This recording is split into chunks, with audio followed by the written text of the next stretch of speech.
ఎంత ప్రేమగల దేవుడవు, ఎంత ప్రేమగల దేవుడవు. ఘోరమైన నేరాలు చేసి దూరమైతే నీకు,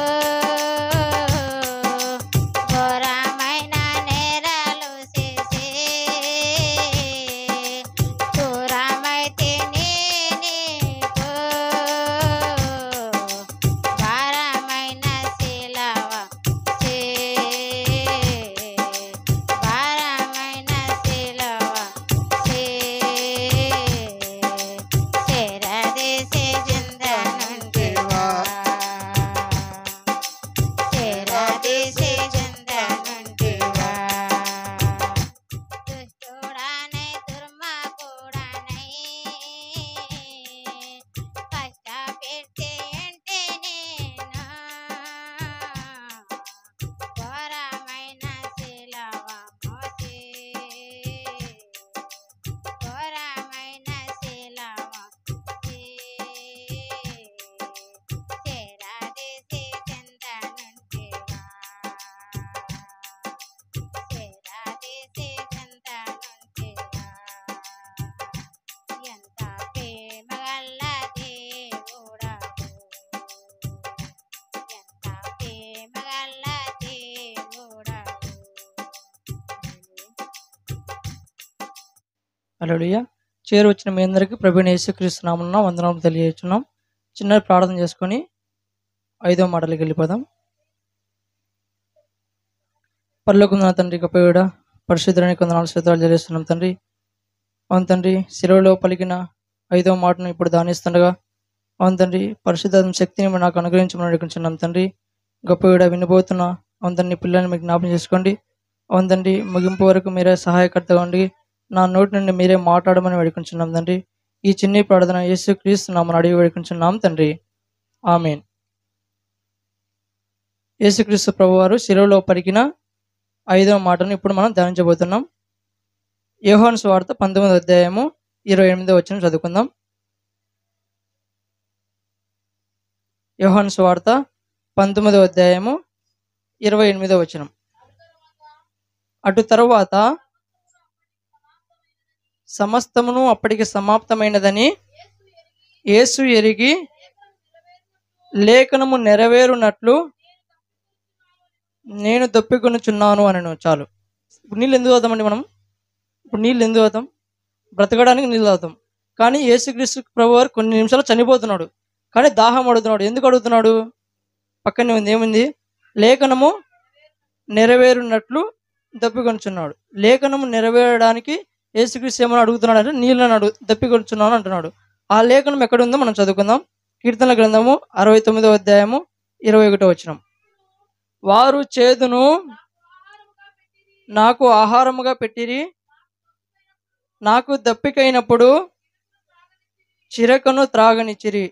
కొన్ని వేల సంవత్సరాల క్రితమే దావీదు అనే భక్తుడు రచించిన కీర్తనలో ఈ మాట ఉందన్నమాట. ఏమనుందంటే, వారు చేదును నాకు ఆహారముగా పెట్టిరి, నాకు దప్పికైనప్పుడు చిరకను త్రాగనిచ్చిరి. ఈ మాట నెరవేరడానికి యేసుక్రీస్తు ప్రభువారు శిలువలో 5వ మాటగా ఏమంటున్నాడంటే, నేను దప్పికొనుచున్నాను అని 5వ మాట చెప్తున్నాడు. ఈ మాట యేసుక్రీస్తు ప్రభువారు రెండోసారి అడిగినట్టుగా ఉంది. మొదటిసారి ఎప్పుడు అడిగాడు మీరు ఎవరికైనా గుర్తుంటే చెప్పగలరు? శిలువలో యేసుక్రీస్తు ప్రభువారు నేను దప్పికొనుచున్నానని దాహం అడిగారు కదా. ఇది రెండోసారి అడిగారు యేసుక్రీస్తు ప్రభువారు. మొదటిసారిగా ఎప్పుడు అడిగారో ఎవరికైనా జ్ఞాపకం అనేలా చెప్పగలరు? మొదటిసారి అడిగారు శిలువలో కాకుండానే, నాకు దాహం ఇవ్వండి అని. ఎవరికైనా చెప్పగలరా? రైట్. సమరయ స్త్రీతో యేసుక్రీస్తు ప్రభువారు ఏమడుగుతా అంటే అదొక మాట చదువుకుందాం ఒకసారి. యోహాను సువార్త 4వ అధ్యాయము 7వ వచనం. యోహాను సువార్త 4వ అధ్యాయము 7వ వచనం. సమరయ స్త్రీ ఒకతే నీళ్లు చేదుకున్నట్టు అక్కడికి రాగా యేసు నాకు దాహమిమ్మని ఆమెను అడిగాను. ఇక్కడ ఏముందంటే యేసుక్రీస్తు ప్రభువు ఏమంటున్నాడు? సమరయ స్త్రీతో నాకు దాహము ఇవ్వమని అడుగుతున్నాడు. ఇది మొదటిసారిగా శిలువలో కాకుండా కింద ఉన్నప్పుడు అనమాట. ముందు సమరయ స్త్రీతో ఏమడుతుంది, దాహం ఇమ్మని అడిగాడు. అప్పుడు సమరయ స్త్రీ ఏముంటుందంటే చదవమ్మ. ఆయన శిశువులు 9వ వచనం. ఆ సమరయ స్త్రీ, యూదుడైన నీవు సమరయ స్త్రీనైన నన్ను దాహంనకిమ్మని ఎలాగ అడుగుచున్నానని ఆయనతో చెప్పెను. ఎలాగనగా యూదులు సమరయులతో సాంగత్యము చెయ్యరు. అందుకు యేసు, నీవు దేవుని వరమును నాకు దాహంనకిమ్మని అడుగుచున్నవాడెవడో అది ఎరిగి ఉంటే నీవు ఆయనను అడుగుదువు, ఆయన నీకు జీవజలం ఇచ్చునని ఆమెతో చెప్పెను. ఇక్కడ జీవజలం ఇచ్చేది ఎవరు? యేసుక్రీస్తు ప్రభువారు. అంటే నీ దాహాన్ని నేనే తీరుస్తాను అంటున్నాడు. ఎవరితో? సమరయ స్త్రీతో. దాహాన్ని తీర్చే ఆయన శిలువలో ఏమంటున్నాడు? నాకు దాహం అంటున్నాడు. చూడు ఎంత ఆశ్చర్యకరంగా ఉంది అన్నమాట. అంటే దాహాన్ని నీళ్ళనే ఇచ్చే ఆయన ఏమంటున్నాడు? నాకు దాహం అవుతుంది అంటున్నాడు. 13వ వచనం. అందుకు యేసు, ఈ నీళ్లు త్రాగు ప్రతివాడును మరలా దప్పికొనును. ఏ నీళ్లు తాగు ప్రతివాడు మరలా దప్పుకుంటాడు? ఈ నీళ్లు తాగితే మళ్ళా దప్పిపోతాయి. మళ్ళా తాగితే మళ్ళా గంట తర్వాత ఈ నీళ్ళు తాగితే ఎప్పుడు దప్పుకుంటూనే ఉంటాడు. నెక్స్ట్ ఇక్కడ యేసుక్రీస్తు ప్రభువు, నేనిచ్చే నీళ్లు తాగు ప్రతివాడును ఎన్నటికీ దప్పికొనడు. ఈ నీళ్ళు తాగితే దప్పిపోతాయి. యేసుక్రీస్తు ఇచ్చే నీళ్ళు తాగితే ఎప్పటికీ. అందుకు యేసు ఈ నీళ్లు త్రాగి ప్రతివాడును మరలా దప్పికొనును. నేనిచ్చు నీళ్లు త్రాగు వాడెప్పుడును దప్పికొనడు. నేను వానికి ఇచ్చు నీళ్లు నిత్య జీవమునకే వానిలో ఊరిన నీటి బుగ్గగా ఉండునని ఆమెతో చెప్పాను. యేసుక్రీస్తు ప్రభువారు ఇచ్చే నీళ్లు ఎలా ఉంటాయంటే ఎప్పటికీ ఆ నీళ్లు తరగవు, అయిపోవు. అంటే నీటి బుగ్గ ఎలా అయితే ఊరుతుందో అలాగా ఆయన ఇచ్చే నీళ్లు ఎప్పటికీ మనం తప్పికొనం. ఆ నీళ్లు శరీరానికి ఆత్మక. యేసుక్రీస్తు ఇచ్చే నీళ్లు ఆత్మకి. శరీరానికి ఇచ్చే నీళ్ళు, శరీరానికి మనం తాగే నీళ్ళు ఎప్పుడు మనము దప్పికైతేనే ఉంటాయి. ఆత్మకి ఇచ్చే నీళ్ళు ఎప్పటికీ దప్పికావు. అలా చదువుకుందాం. ప్రకటన గ్రంథము 21వ అధ్యాయము 6వ వచనం. మరియు ఆయన నాతో ఇట్లనెను, సమాప్తమైనది. నేనే అల్పయు ఓమేగయు, అనగా ఆదియు అంతమునై ఉన్నవాడను. దప్పికొనువానికి జీవజలముల బుగ్గలోని జలమును నేను ఉచితము అనుగ్రహించును. యేసుక్రీస్తు ప్రభువారు ఏమంటున్నాడు అంటే, ఎవరైతే దప్పికొంటారో వారికి జీవజలముల బుగ్గలోని జలమును నేను ఉచితముగా అనుగ్రహించును. దాహాన్ని తీర్చే ఆయనే శిలువలో ఏమడుగుతున్నాడు? దాహమని అడుగుతున్నాడు. అందుకు అర్థమవుతుంది కదా. ఓకే, యోహాను సువార్త 7వ అధ్యాయం చదువుకుందాం. అలాగే 7:38 వచనాలు.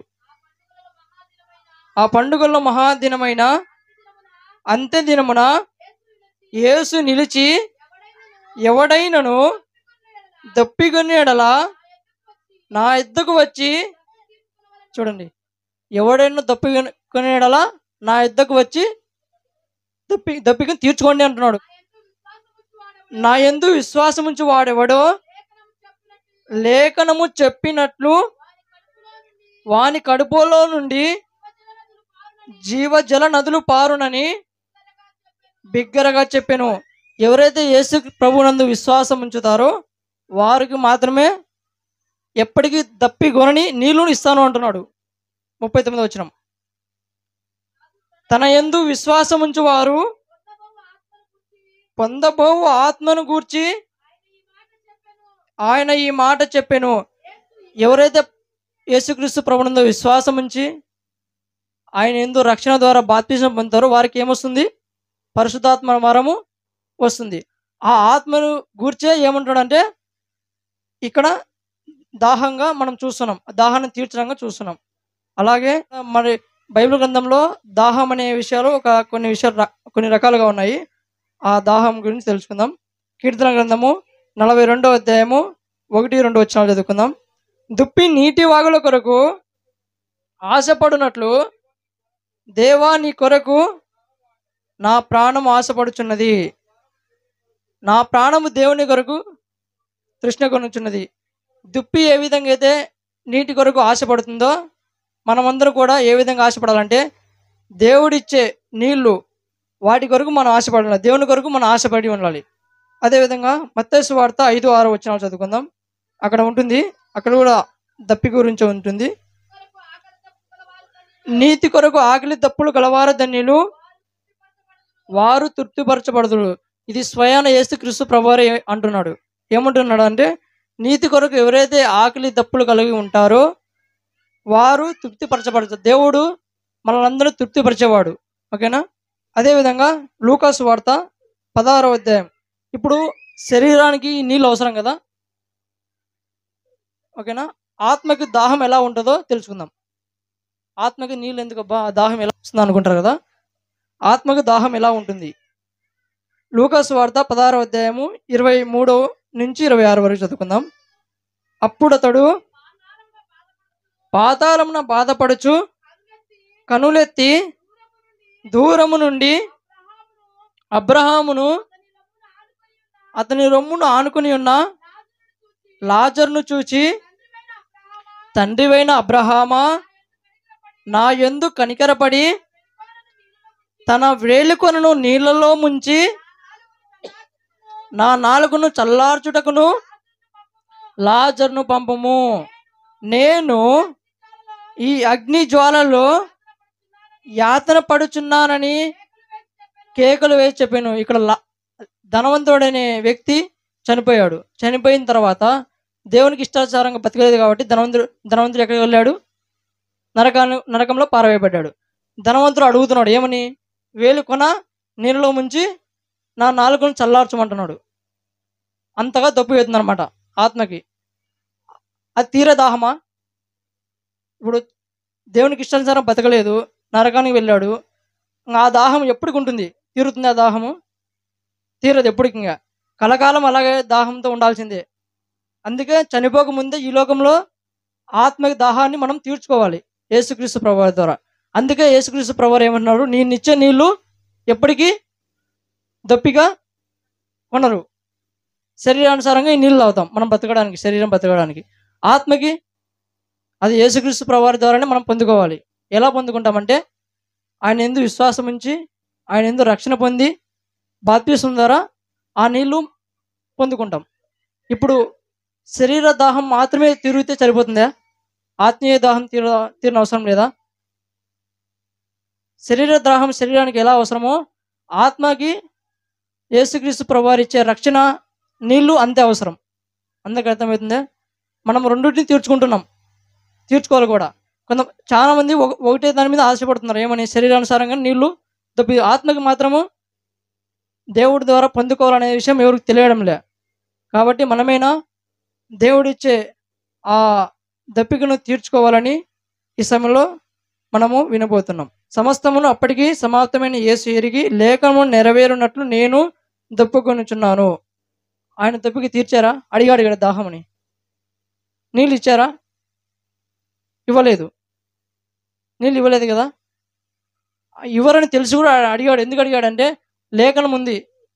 కొన్ని వేల సంవత్సరాల క్రితమే కీర్తనల దావీదు అనే భక్తుడు రాశాడు అనమాట. లేఖనం నెరవేరాలని యేసుక్రీస్తు ప్రభువారు ఏమడిగాడు? శిలువలో 5వ మాటగా నేను దప్పుకొనుచున్నాను.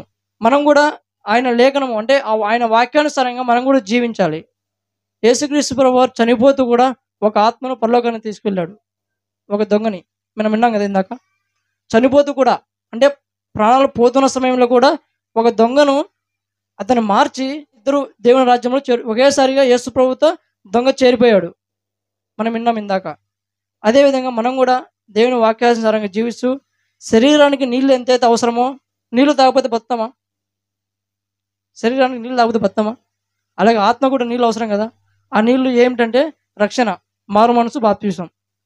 ఆ నీళ్లు రక్షణ, మారు మనసు, బాప్తిసం అనేది చనిపోయిన తర్వాత కూడా మనతోనే ఉంటాయి, అప్పుడు దప్పిక ఉండదు. చిన్న వాక్యము దేవుడు దీవించిన కాక ప్రార్థన చేసుకుందాం. పరలోకమున్న తండ్రి, గొప్పవాడా, పరిశుద్ధుడైన కొందనాలు స్తోత్రాలు చెల్లిస్తున్నాం తండ్రి. యేసుక్రీస్తు ప్రభువారు శిలువలో పలికిన 5వ మాటగా అవును తండ్రి మేము ధ్యానించి ఉన్నాం తండ్రి. గొప్పవాడా, అవును తండ్రి నీవే తండ్రి నాతో ఉండి మాట్లాడించినందుకు కొందనాలు స్తోత్రాలు చెల్లిస్తున్నాం తండ్రి. మేమందరం తండ్రి నీ వాక్యానుసారంగా జీవించే తండ్రి. అవును తండ్రి, అవును తండ్రి ఎన్నటికీ దప్పి కొనని అవును తండ్రి నీళ్లను తండ్రి అనే రక్షణ భాగ్యాన్ని మేమందరం ఎవరైతే పొందుకున్నాం తండ్రి, ఎవరైతే ఇంకా పొందుకోలేదో వారిని కూడా మీరు జ్ఞాపం చేసుకోండి తండ్రి. వారు కూడా రక్షణ అనే భాగ్యాన్ని పొందుకునే భాగ్యం దయచేయమని అనుకుంటున్నాం తండ్రి. శరీరానికి నీళ్లు ఎంతైతే అవసరమో ఆత్మ కూడా తండ్రి రక్షణ అంతే అవసరం తండ్రి. గొప్ప రక్షణ అనే నీళ్లు తండ్రి ప్రతి ఒక్కరు తండ్రి పొందుకునే భాగ్యాన్ని దయచేయమని అనుకుంటున్నాం తండ్రి. గొప్ప నీకు వందనాలు స్తోత్రాలు చెల్లిస్తున్నాం తండ్రి. ఈ చిన్ని ప్రార్థన ప్రభువైన యేసుక్రీస్తు నామమున